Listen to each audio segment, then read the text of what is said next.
मैं बीवी चौहान आज सूरत में जीवन दर्शन साधना केंद्र जो कई लंबे समय से महेंद्र भाई कोरट चला रहे हैं वहां आया हूँ। हमारे साथ जो बहन जी है उनका अनुभव दुनिया में बहुत सारे लोगों को फायदा पहुंचाने वाला है, इसलिए उनसे ही हम सवाल करेंगे जो किसी न किसी को कोई न कोई तरीके से लाभप्रद होगा, ऐसा हमारा मानना है। तो बहन जी आपका नाम बताएगी। जय श्री राम। मेरा नाम कुसुम हरीश भाई वर्मा है। एनडीएस में जीवन दर्शन साधना केंद्र जो महेंद्र भाई कोराट के द्वारा चलाया जा रहा है, वहाँ पे एक साधक के रूप में मैं यहाँ पे रहती हूँ।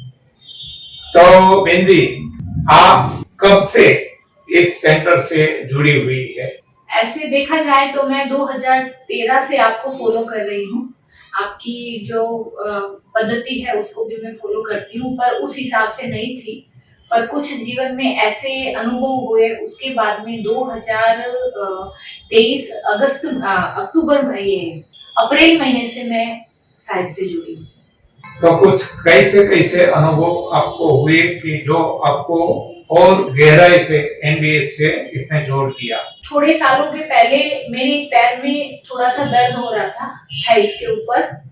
तो उसके बाद में जैसे कोई टच भी, अगर बच्चा का भी पैर लग जाता था या हाथ लग जाता था तो भी भयंकर दर्द हो रहा था। डॉक्टर को बताने गए तो उन्होंने बोला कि वहाँ पे छोटी सी गांठ है, उसका मेरा तुरंत ऑपरेशन किया गया है। ऑपरेशन किया गया, उसके बाद में कोई ट्रीटमेंट वगैरह वहाँ पे नहीं लिया गया था। पर 3 महीने बाद में वहीं पे वापस से, जैसे ऊंट के ऊपर थोड़ी सी धूप दिखती है उस हिसाब से वापस वहां का जो भाग था वो थोड़ा सा ऊपर दिखने लगा, और उसका कलर भी थोड़ा सा ब्लू जैसा मुझे दिख रहा था। तो तुरंत हम लोग 3 महीने बाद में वापस डॉक्टर के पास गए तो डॉक्टर ने बोला कि आपके वहां पे ये गांठ फिर से हो चुकी है, तो आपको फिर से इसका ऑपरेशन करवाना पड़ेगा। पर इस बार सिंपल ऑपरेशन नहीं करके उनको सेंटर पे जाके उनको सर्जन से आपको ये ऑपरेशन करवाना है। तो हम लोगों ने दूसरा ऑपरेशन जो करवाया था उनको सर्जन सूरत में करवाया था। और उसके बाद में मेरे 30 रेडिएशन लगे थे, और उसके कारण मेरा वजन जो था कम से कम 10 से 15 किलो बढ़ गया। अब हम आराम से अपनी जिंदगी जी रहे थे, पर जो कटा शरीर उसके कारण मुझे बहुत ज्यादा दिक्कतें होती थी, चल नहीं पा रही थी। और एकाएक एक दिन सुबह उठी तो मुझे यूरिन के पास में एक गांठ दिखी। उसको देख के थोड़ा टेंशन हुआ, पर जो मैंने उनको में जो मेरी ट्रीटमेंट हुआ था, लाइपोसार्कोमानिया नाम की मुझे जो बीमारी बताई गई, उसका जो ट्रीटमेंट हुआ था वो ट्रीटमेंट मुझे वापस नहीं करवाना था। इसके कारण मैंने आयुर्वेदिक दवाइयाँ ली, तिब्बतियन दवाई ली, और भी मैंने दवाइयों का किया, पर जिसके कारण मुझे किसी चीज का फायदा नहीं हुआ। फिर कुछ ऐसा हुआ कि मुझे तुरंत ऑन्को सर्जन के पास जाना पड़ा, और जो मैंने देरी की थी उसके कारण मुझे काफी डैमेज हुआ, और मेरा बहुत बड़ा ऑपरेशन हुआ है जिसमें ऊपर मेरे 80 से ज्यादा टांके हैं, और अंदर मेरे कितने स्टेपलर लगे पता नहीं है। और उसके बाद में मेरे पैर से मेरे चलना वगैरह एकदम कम हो गया था, और उसके बाद मेरे को लगभग 35 के लगभग फिर से रेडिएशन दिए गए। पर जो ऑपरेशन इस बार जो हुआ था वो इस टाइप से था कि रेडिएशन लगते और वहां पे थोड़ी गर्माहट जाती, तो जिसके कारण वो टांके वापस से, वो चमड़ी वहां से जल जाती और वो भाग वापस से खुल जाता था। तो डॉक्टर जैसे एक कपड़े को रफू करते हैं वैसे मुझे वापस रफू किया जाता। 4-5 दिन तक वो टांके वापस थोड़े सूख जाते, तो फिर मुझे 3 रेडिएशन दिए जाते। ऐसे कर करके मैंने, जैसे आप समझो कि मेरे परिवार में मेरी दो बच्चियां हैं, एक बेटा है और एक पति है, और भी संयुक्त कुटुंब में रहते हैं। पर उन लोगों ने जो मेरी सेवा की वो आज मुझे पता नहीं है कि शायद इस दुनिया में मैंने नहीं देखा कि इतनी सेवा कोई करेगा। मैंने उस समय एक नरक का जीवन देखा था। अब छोटा बच्चा भी मेरे ड्रेसिंग करता, सब करता, तो आप समझिए कि मैं किस लेवल पे मैंने वो चीजें सफर की होगी। पर धीरे धीरे मैं अपनी रूटीन लाइफ में आई, और जैसे ही मैं अपने आप को जीना, फिर से इस दुनिया के साथ में चलना चालू किया, तुरंत एक दिन सुबह सुबह मुझे एक चने की दाल के जितनी वापस कहीं पे थोड़ी सी एक गांठ जैसी मुझे महसूस हुई। हम लोगों ने देरी नहीं की, तुरंत 9 बजे हम लोग डॉक्टर के पास गए। डॉक्टर ने तुरंत सीटी स्कैन वगैरह किया और पेट स्कैन किया। तो पेट स्कैन में ऐसा हुआ कि भाई लगभग पेट की चमड़ी के ऊपर और वहां पे जहाँ पे मैंने बताया था वहां पे आपके फिर से रिपीट हुआ है, वो भी लाइपोसार्कोमानिया उन्होंने बोला है कि लगभग वही हो सकता है। तो इसके कारण परिवार के सब लोग आपस में बात कर रहे थे कि क्या करें क्या नहीं करें। उससे पहले महेंद्र भाई कोराट जो यहाँ पे सूरत में जो सेंटर चलाते हैं, वो हमारे फैमिली के बहुत अच्छे दोस्त हैं। तो उन्होंने बार बार बोला था मेरे हस्बैंड को कि अरे तू कुछ मत कर, तू यहाँ पे भेज दे, पर मेरी किस्मत नहीं थी या गलती मेरी थी जिसके कारण मैं भुगत रही और मेरा परिवार भी भुगत रहा था।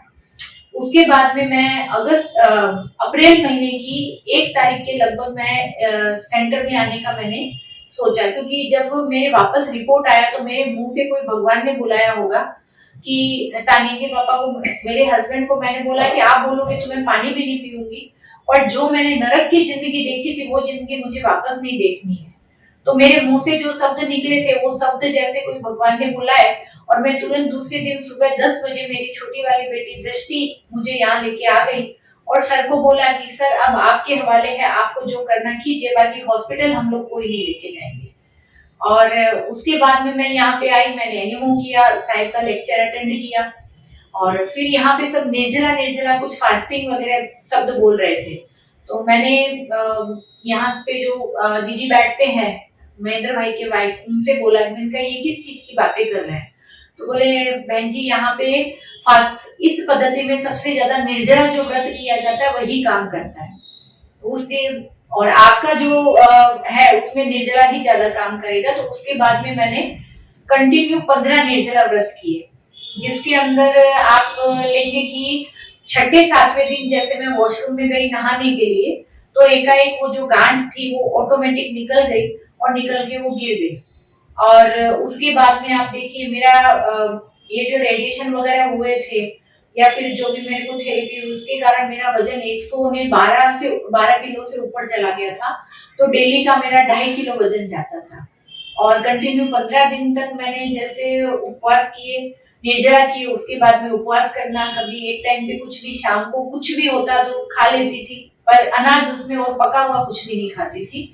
और आज मैं स्वस्थ जिंदगी जी रही हूँ, और ये सब आप लोगों के कारण है, और साधक के रूप में यहाँ पे जुड़ी हुई हूँ। और अभी मैं अमरनाथ यात्रा भी करके आई हूँ, शिवखोड़ी भी जाके आई हूँ, अच्छी जिंदगी जी रही हूँ, मैं जिंदगी काट नहीं रही। कितना महीना हुआ? आज मुझे पूरा 1 साल हो गया सेंटर पे, 1-1.5 साल हो गया सेंटर से मैं जुड़ी हुई हूँ। पद्धति हम 2013 से फॉलो करते थे, पर हकीकत की जो पद्धति भी है हम लोग वो भेड़िया चाल चल रहे थे कि कभी खा लेते, दिखता तो खा लेते थे, पर वो पद्धति नहीं थी। और 1.5 साल से हम लोग पद्धति को मैं भी फॉलो कर रही हूँ, मेरे घर में भी, परिवार में भी, बच्चे और हस्बैंड हम लोग फॉलो करते हैं। तो आपको क्या लगता है कि कोई रोग हो जाए बाद में यहाँ आना बराबर है, या रोग ही ना हो इसके लिए पहले से जाग जाना चाहिए? वो तो आप यही देखते हो कि भाई भुगता तब मैं आई, ये मेरी गलती है जो मैंने पहले भी आपको बोला। इससे पहले भगवान ने मेरे को ये दे रखा था, अगर मैं चाहती तो मैं पहले अटेंड कर लेती। पर मेरा यही कहना है कि भाई रोग से पहले आओगे तो आप जियोगे, रोग के बाद में अगर आप आते हो तो आप जिंदगी काटोगे, जियोगे नहीं। जिंदगी जीना है तो प्रकृति के साथ में, और इस सेंटर एनडीएस से जुड़िए, ऐसा ही मेरा तो यही मानना है। धन्यवाद। प्रणाम। जय श्री राम।